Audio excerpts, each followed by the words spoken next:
Hi, this is Yulia. I live in Bali, and this is not a vacation. I've been wanting to start this series for a long time, documenting what life here actually looks like beyond the beach clubs and smoothie bowls. This won't be a travel guide, it won't be a 10 things to do in Bali channel, it's just going to be real life, through food, culture, and everyday routines. So this is episode 1.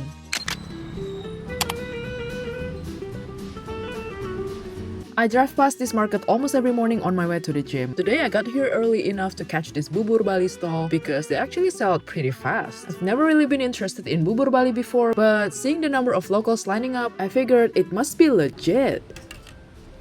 Pedas gak, Bu? Ah, Pedas gak? ini sambal tak sedangkan sambal. Oke.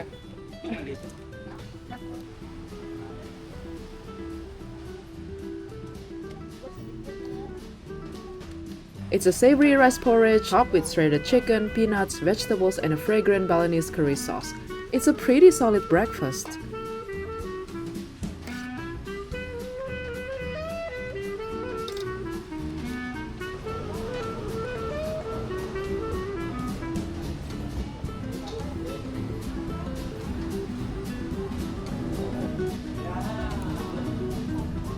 I can't believe I just had this for the first time after 4 years living in Bali.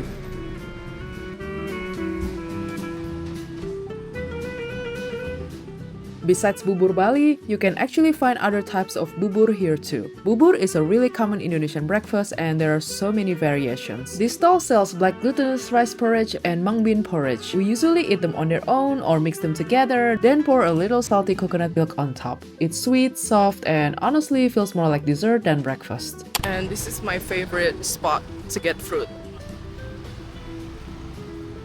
Pak, papaya 5.000. Papaya nih.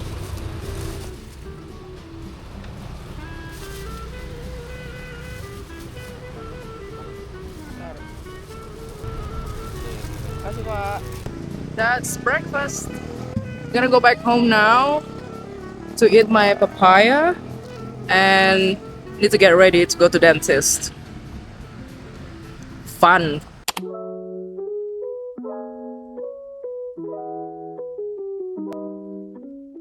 I'm gonna go get lunch at this Babi Guling place that I usually go to after dentist. I can't eat for another hour, so I'm gonna take it home.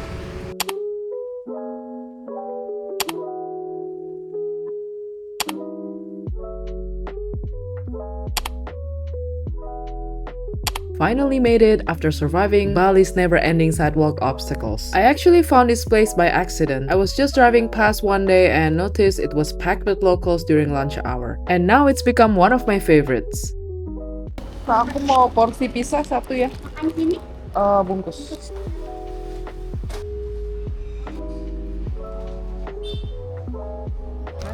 Kasih.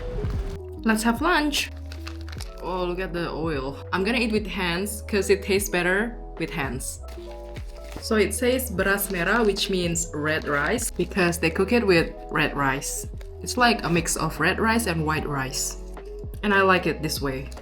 Babi Guling is probably one of the most common dishes you'll see around Bali. Tourists love it, locals love it. It's basically slow roasted pork packed with bold Balinese spices and a lot of flavor. If you eat pork, this is definitely something you shouldn't miss when you're here. It's really good. I feel like you can almost always tell the difference between a really local Babi spots and a more touristy Babi spot. Maybe it's just me. Let me know what you think. This is the worst.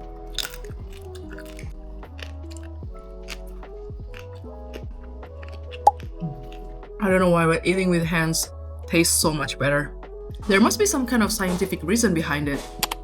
It wouldn't be realistic if I ate out all the time. So for dinner, I'm just cooking whatever I have left in the fridge. Some chicken, mushrooms, and these frozen noodles that need to be used before they go bad. So tonight, we're making a simple mie ayam. It's also Friday night, and these days, I actually like staying in.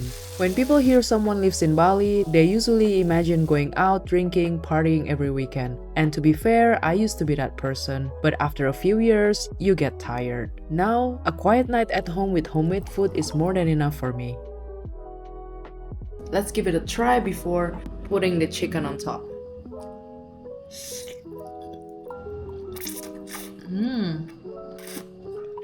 That's good. That's good enough. Oh my god. I have coriander.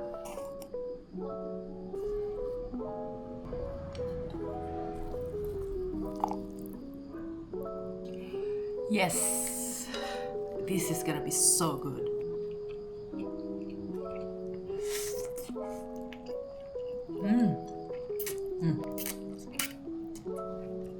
Anyway, that's a realistic Bali day for me. And if you like the video and would like to see more of this, don't forget to subscribe and send some likes.